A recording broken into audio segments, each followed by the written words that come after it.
Hi, my name is Kristen Lundeberg, and I am joined by Emily Fritsch and Thomas Penny in this Design of Machine Elements Gearbox design presentation. Thank you for listening. Gearboxes mechanically transfer energy from one device to another. This increases torque while reducing the speed. Machinery and devices commonly consist of a power source and a power transmission system, which can provide a controlled application of power. To transmit this power, you can utilize a reduction gearbox. The goal of this project is to design a single-stage reduction spur gearbox, which can meet specific performance specifications. Gearboxes have been used for many years and are a critical tool in nearly every industry. These systems are responsible for the transfer of power from one axis to another, or one plane to another, or both. Also, the system can be responsible for reducing or increasing the speed of rotation from the input to the output. This in itself is another vital use of gearboxes because it makes higher speeds or higher torques possible for the same power source. This project was to design the single-stage reduction gearbox with a ratio of 3.5 to 1.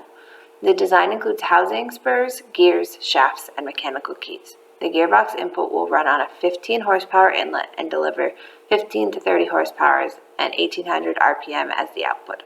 The factor of safety for static design is 3.25 and the fatigue design is 1.25. The reliability index is 0.9 and the mechanical keys are going to be used to deliver connection between the power source and the driven device. The advantage of a spur gear is that they are the simplest type of gear. Spur gears have teeth parallel to their axis of rotation that are used to transmit motion from one parallel shaft to another. Gearboxes transfer energy from one device to another device mechanically. A gearbox is used to increase the torque while reducing the speed and allows for a controlled application of power. Spur gears allow for power transmission, and spur gears will be used in our single-stage reduction gearbox. All gear calculations were converted to Microsoft Excel. This allowed the modification of all input values in the case of bearing or gear changes. This design program is a math-based program to create component designs, which will allow easier calculation changes rather than redoing longhand calculations throughout the project.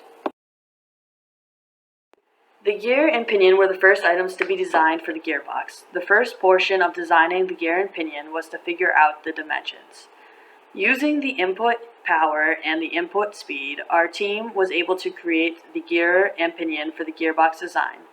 We calculated the number of teeth on the pinion to be 24, and using the 3.5 ratio, we were able to determine the number of teeth on the gear to be 84. We modified the diametral pitch later in the project to work on the dimensions for the other components and ended up with a diametral pitch of 6. The face width of the gear and pinion was calculated to be 2 inches. Many different equations were used to determine the gear geometry. This list defines the variables used in the equations on the next slide. The gearbox is to be used in standard conditions, allowing us to set the temperature, size, service condition, and hardness ratio to 1. The gear geometry equations listed on this page allowed us to calculate the hardness for bending and contact. The hardness for bending was calculated to be 326, and the hardness for contact was calculated to be 330. Using these two values, we were able to determine the materials used for the pinion and gear. The variables defined on this page were used in the bending and contact stress equations found on the next two slides. The gear bending stress equations were used to calculate the required hardness for a grade 1 steel for both the gear and pinion. The gear contact stress equations were used to calculate the required hardness for a grade 1 steel for both the gear and pinion. Once we calculated the bending and contact hardness, we were able to pick a material for the gear and pinion using table A21, mean mechanical properties, some heat-treated steels, from the Mechanical Engineering Design Book. From the table, we decided to use AISI 4340 for both the pinion and gear. Using SolidWorks, we were able to create both the pinion and gear to be used later in the assembly. A shaft is to support gears and gearbox components. The shaft also allows for a connection between the input and output power. It is important to note that our shaft meets requirements for the pinion and gear loading, therefore both shafts are the same. The shaft layout determines specific placement of each component. Layout 5 was selected from options given by our professor. This provides symmetry about the gear and creates an easy force analysis. No retaining rings were used to make it stronger. This shoulder prevents horizontal movement and strengthens key seat weakness. The force analysis determines torque, shear force, and the bending moment experienced by the shaft. Our resultant forces on the pinion were 183.95 pounds, and the torque was 525 pounds-inches.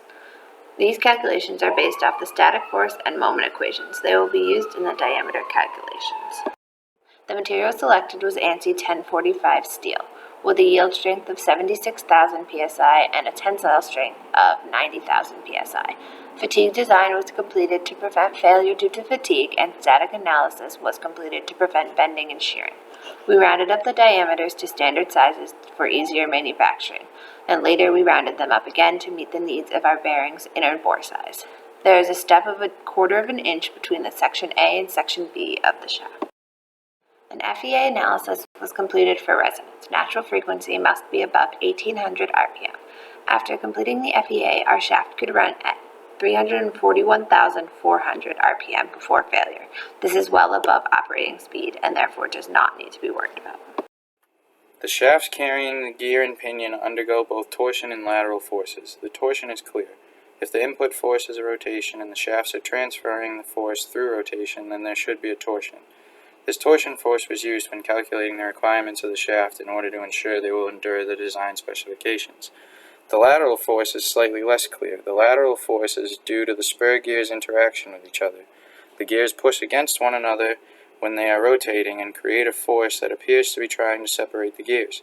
This phenomenon was tested using SolidWorks in order to ensure deflection of the shaft would not be too large.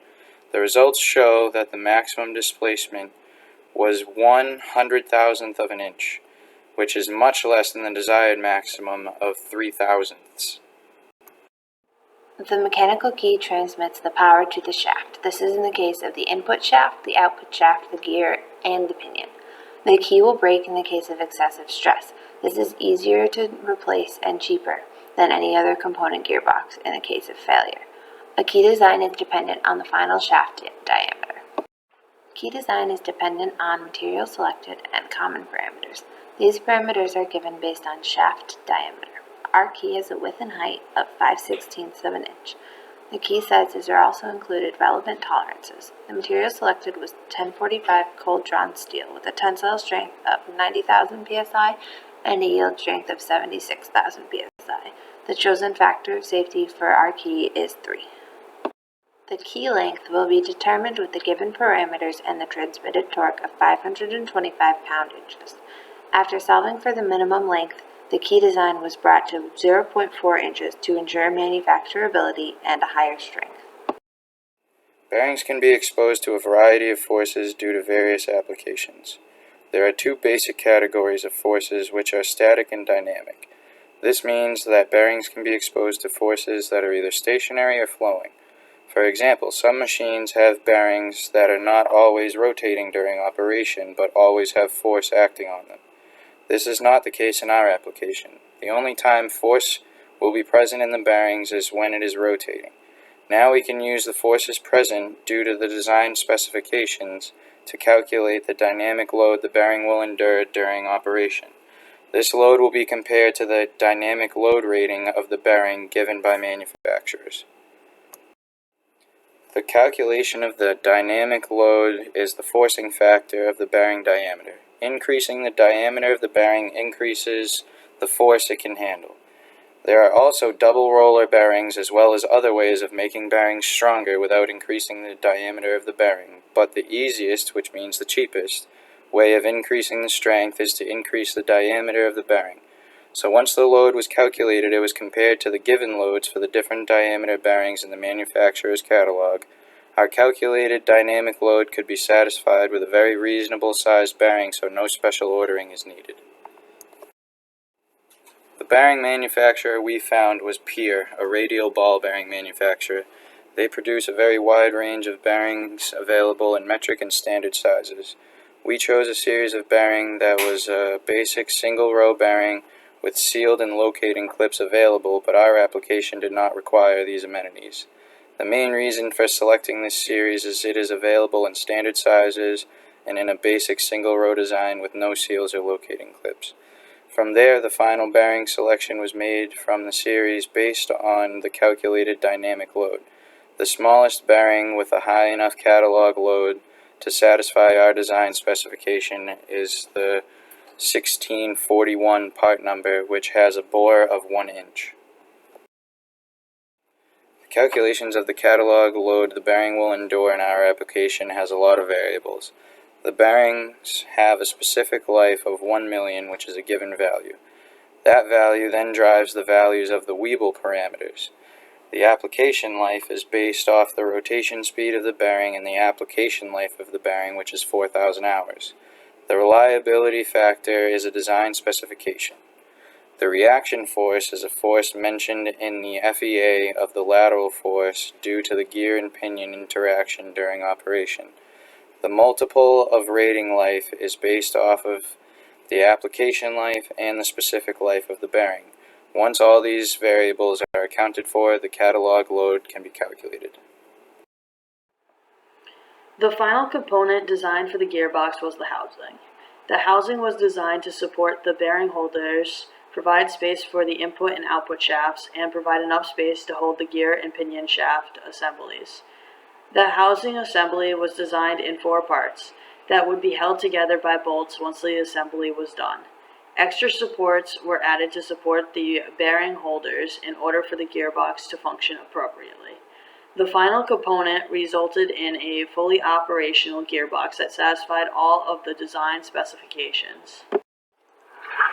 The gearbox assembly video shows how the components are assembled in order to construct the gearbox.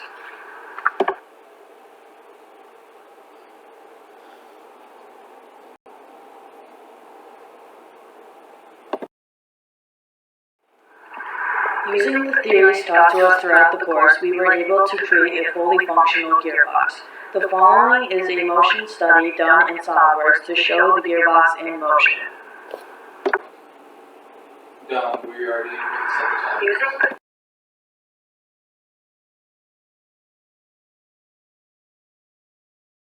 These are the resources we used in our presentation and our report. Thank you for listening.